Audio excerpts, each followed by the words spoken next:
এই হচ্ছে কাটোয়া বর্ধমান লাইনের নতুন ট্রেন। তাহলে খুশি তো এই নতুন ট্রেনটা পেয়ে? একদম কানাই কানাই ঠাসা বীর। আমরা খুব দুঃখিত, মানে কষ্ট পেয়েছি, হয়নি একদম। এই ভাতারে যখন ঢুকলাম একটা জিনিসই মনে পড়লো, ভাতার আমার কাতার গেছে কাজ করিতে, একা রাতে ঘুম বাসো না ছটপটায় রাতে। তাহলে মিষ্টি মুখ খাওয়া।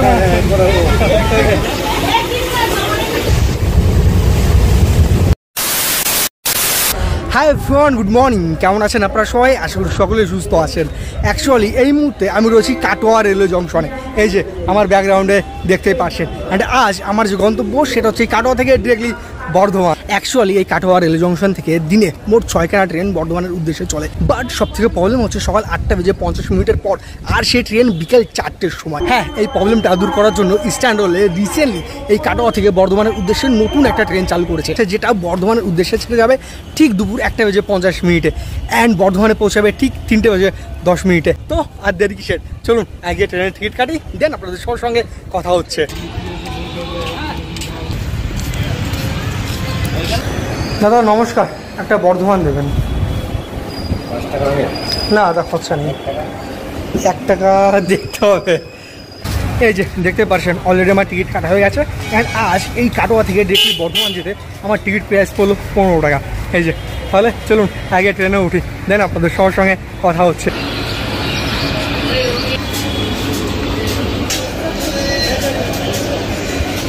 এই যে দেখতে পাচ্ছেন সামনে যে ট্রেনটি দাঁড়িয়ে রয়েছে, আজ এই ট্রেনে আমরা যেতে চলেছি ডিরেক্টলি বর্ধমান, তাও আবার এই কাটোয়া থেকে ঠিক 1:50। চলুন ট্রেনে উঠি।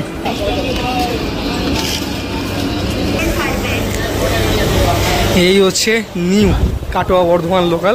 অ্যান্ড এই মুহূর্তে কাটোয়া বর্ধমান লোকালের ভিড়ের পরিমাণটা কিন্তু যথেষ্ট, দেখতেই পারছেন।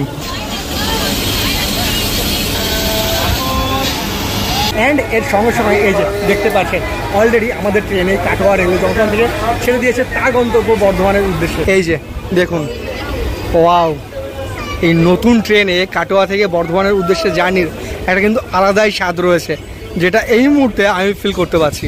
এই যে দেখুন সামনে ওই যে কাটোয়া রেলওয়ে জংশন, ওয়াও।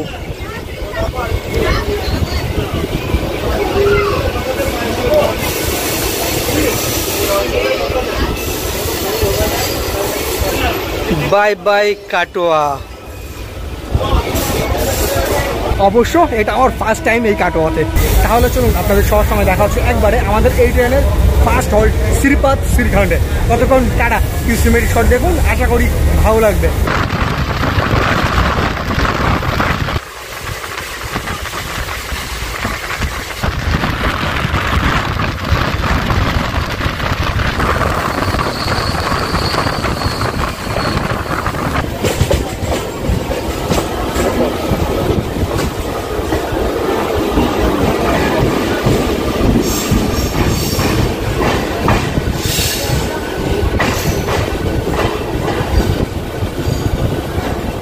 অবশ্যই 6 কিলোমিটার ট্রাভেল করে এই জাস্ট এসে পৌঁছালাম আমাদের এই ট্রেনের ফার্স্ট হল্ট শ্রীপাদ শ্রীখণ্ড রেলওয়ে স্টেশনে। এই যে দেখতেই পারছেন। অ্যান্ড বলে রাখা ভালো, এই ট্রেনের এই স্টেশনে হল্ট হচ্ছে মাত্র 1 মিনিটের। তার পাশাপাশি এই শ্রীপাদ শ্রীখণ্ড রেলওয়ে স্টেশনের কোড হচ্ছে SPS, এটাও কিন্তু মাথায় রাখবেন। তো চলুন ট্রেনে উঠি, বাদ বাকি তথ্য ট্রেনে উঠে শেয়ার করছি। নাও দেখুন এই শ্রীপাদ শ্রীখণ্ড রেলওয়ে স্টেশন সম্পর্কে যদি বলি, তাহলে এখানকার দই কিন্তু বেশ নাম করা। তার পাশাপাশি এখানে রয়েছে শ্রীপাদ ঠাকুর বাড়ি। তাহলে চলুন এরপর আপনাদের সবার সঙ্গে দেখা হচ্ছে একবারে আমাদের এই ট্রেনের সেকেন্ড হল শ্রীখণ্ডে গিয়ে। ততক্ষণ টাটা। এই শ্রীপাদ শ্রীখণ্ডে আমাদের এই ট্রেনের 1 মিনিটের হল শেষ করে এই মুহূর্তে আমাদের এই ট্রেন বেরিয়ে যাচ্ছে শ্রীখণ্ডের উদ্দেশ্যে। এই যে দেখতেই পাচ্ছেন, টাটা শ্রীপাদ শ্রীখণ্ড।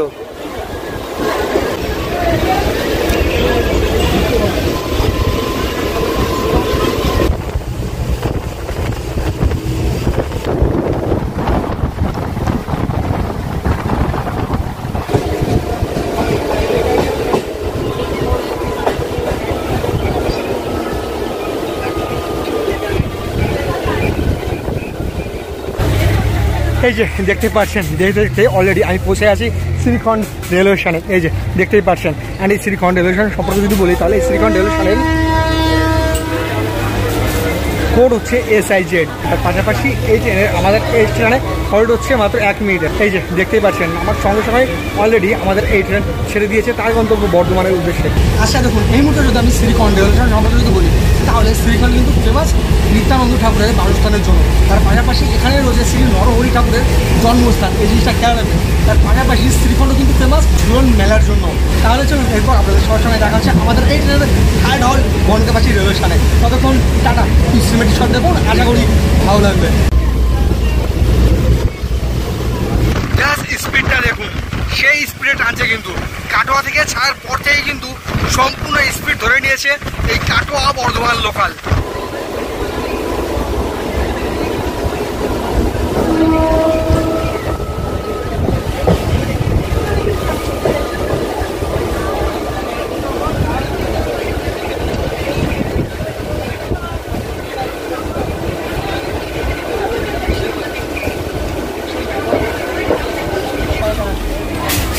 এই যে দেখতে পাচ্ছেন, অবশ্যই আমি পৌঁছে গেছি আমাদের এই ট্রেনের থার্ড হল্ট বনগাঁপাচি রেলওয়ে স্টেশনে। এই যে দেখতে পাচ্ছেন, নাও দেখুন এই বনগাঁপাচি রেলওয়ে স্টেশন সম্পর্কে যদি বলি তাহলে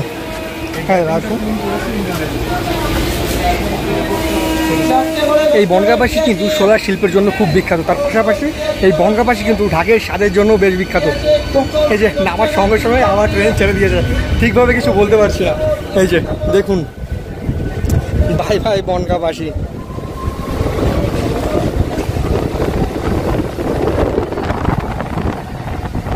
সে 10 সেকেন্ড দাঁড়ালো, 10 সেকেন্ড দাঁড়ানোর পর আবার ছেড়ে দিয়েছে তার গন্তব্য বর্ধমানের উদ্দেশ্যে। আমাদের এই 1:50 মিনিটের কাটোয়া বর্ধমান লোকাল। তাহলে চলুন আপনাদের সব সময় দেখা হচ্ছে এরপর একবারে বলগোনা রেলওয়ে স্টেশনে। ততক্ষণ টাটা, সিমেন্ট শট দেখুন, আশা করি ভালো লাগবে।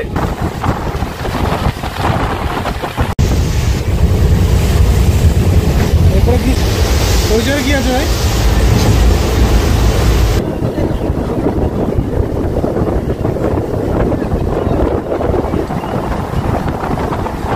তাহলে চলুন এরপর আপনাদের সবসময় দেখা হচ্ছে একবারে বলগোনা রেলওয়ে স্টেশনে। ততক্ষণ টাটা।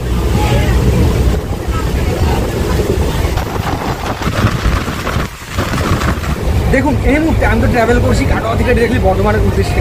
বাট এই কাটোয়া বর্ধমান যে রুটটা রয়েছে, সিরিয়াসলি বলছি, এর প্রাকৃতিক সৌন্দর্য জাস্ট অসাধারণ সুন্দর। দেখতেই পাচ্ছেন চারি সাইডে পুরো ধান ক্ষেত আর ধান ক্ষেত। আই থিঙ্ক এর জন্যই বর্ধমানকে বলা হয় ধানের গোলা।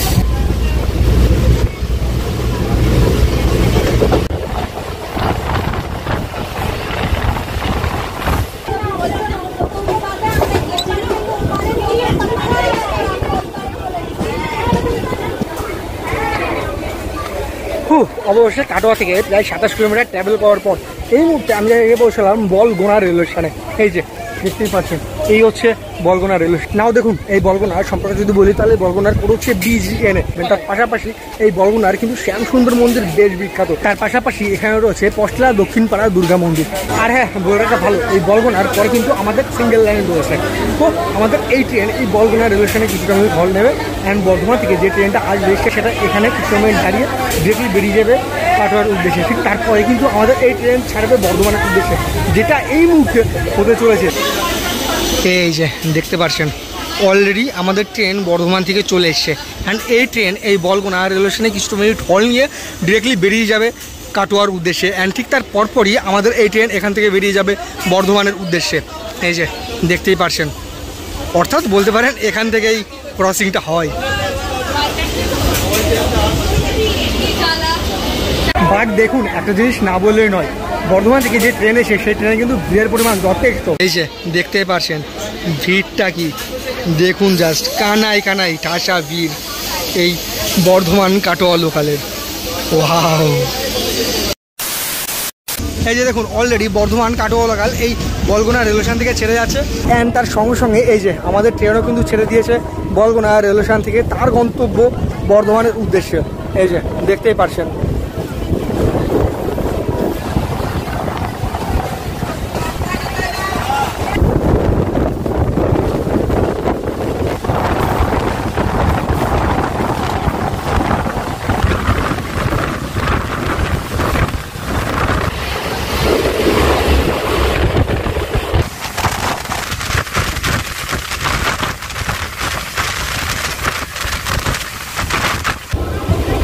অবশেষে চলেছে ভাতার স্টেশন।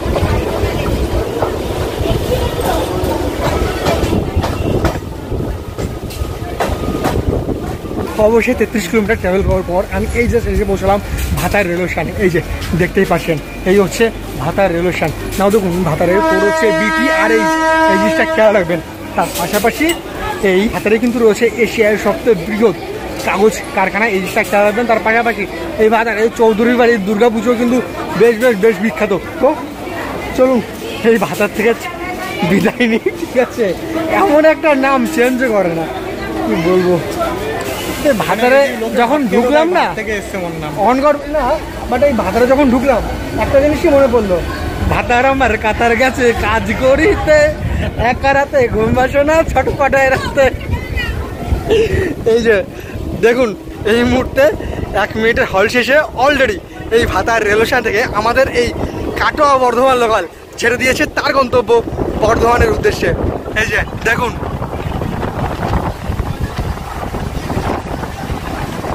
তাহলে চলুন এরপর আপনাদের সবার সঙ্গে দেখা হচ্ছে একবারে কামরাড়া রেলওয়ে স্টেশনে। ততক্ষণ টাটা, সিনেমাটিক শট দেখুন, আশা করি ভালো লাগবে।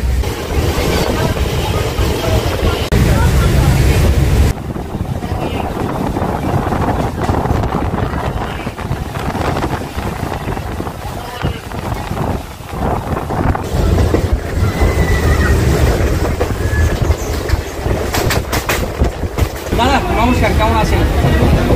আচ্ছা, আপনাদের রুটে মানে কাটোয়া থেকে বর্ধমান ট্রেন নতুন একটা ট্রেন স্ট্যান্ড হলে গিয়েছে বলতে পারেন, ঠিক আছে?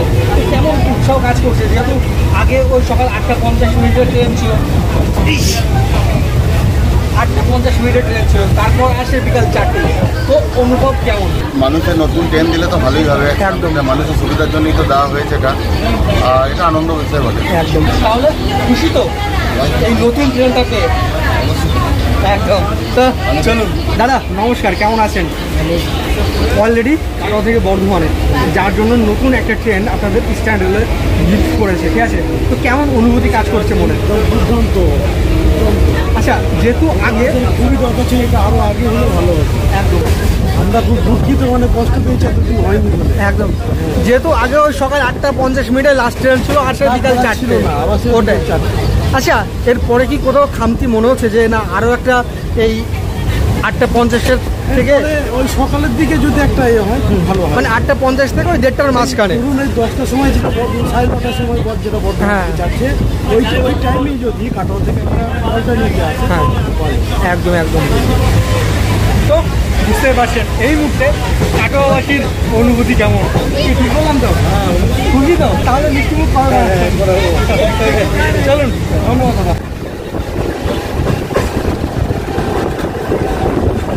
হবে পেজের মুখে যাবো না। নাও এই মুহূর্তে আমি চলে এসেছি কামনাড়া রেলওয়ে স্টেশনে, অর্থাৎ আমাদের এই ট্রেনের ওইটিং লাস্ট হল্টে। এই যে দেখতে পাচ্ছেন অলরেডি ছেড়েও দিয়েছে, আসার সঙ্গে সঙ্গে না ছেড়ে দিচ্ছে তেমন কিছু বলতেও পারছি না, জাস্ট ওই আসছে 10 সেকেন্ড জাস্ট নামার জন্য দিচ্ছে, তারপর আবার ছেড়ে দিচ্ছে। বাট যাই হোক, এই কামনাড়া সম্পর্কে যদি বলি তাহলে কামনাড়ায় কিন্তু রয়েছে বাংলার ঐতিহ্যবাহী বাউল শিল্পী পরমানন্দ বাউলের বাড়ি। তার পাশাপাশি এই কামনাড়ার কোড হচ্ছে KMRA, এই জিনিসটাও খেয়াল রাখবেন। আর তার পাশাপাশি এখানে কিন্তু রয়েছে আচার্য প্রফুল্লচন্দ্র রায়ের ইন্ডাস্ট্রিয়াল ইনস্টিটিউট। তো চলুন সামনে চলে এসে বর্ধমানে 1 মিনিটের হল দেবে না, জাস্ট আসছে থামছে বেরিয়ে যাচ্ছে।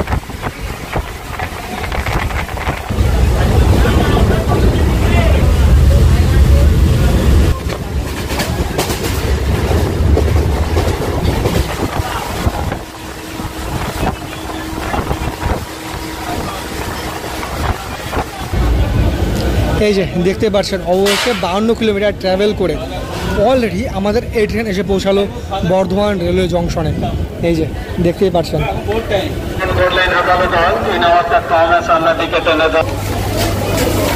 অবশ্যই 52 কিলোমিটার ট্রাভেল করার পর এই যে দেখলাম বর্ধমান রেলওয়ে স্টেশনে। এই যে দেখতেই পাচ্ছেন কেমন মুহূর্তে এই বর্ধমান রেলওয়ে স্টেশনে। নাও দেখুন এক্সপিরিয়েন্সের কথা যদি বলি তাহলে এক্সপিরিয়েন্সটা জাস্ট অসাধারণ। মেনলি আমার সবথেকে ভালো লেগেছে এই কাটোয়া বর্ধমান রুটের যে প্রাকৃতিক সৌন্দর্য সেটা। বাট ওভারঅল জার্নিটা দারুণ ছিল। আপনারা ট্রাই করুন। অ্যান্ড কাটোয়াবাসী আপনাদের সবাইকে শুভেচ্ছা এরকম সুন্দর একটা উপহার পাওয়ার জন্য। তো চলুন আজকের ভিডিও আমি এখানে এন্ড করছি। আপনাদের সবসময় দেখা হচ্ছে খুব শীঘ্রই নতুন একটা ভিডিও নিয়ে। ততক্ষণ ভালো থাকবেন, সুস্থ থাকবেন, টাটা। অ্যান্ড ভিডিও কেমন লাগলো প্লিজ কমেন্ট বক্সে জানাবেন। যদি ভালো লাগে আমার ইউটিউব চ্যানেল রোহানকে সাবস্ক্রাইব করতে কিন্তু মোটেও ভুলবে না। চলুন টাটা।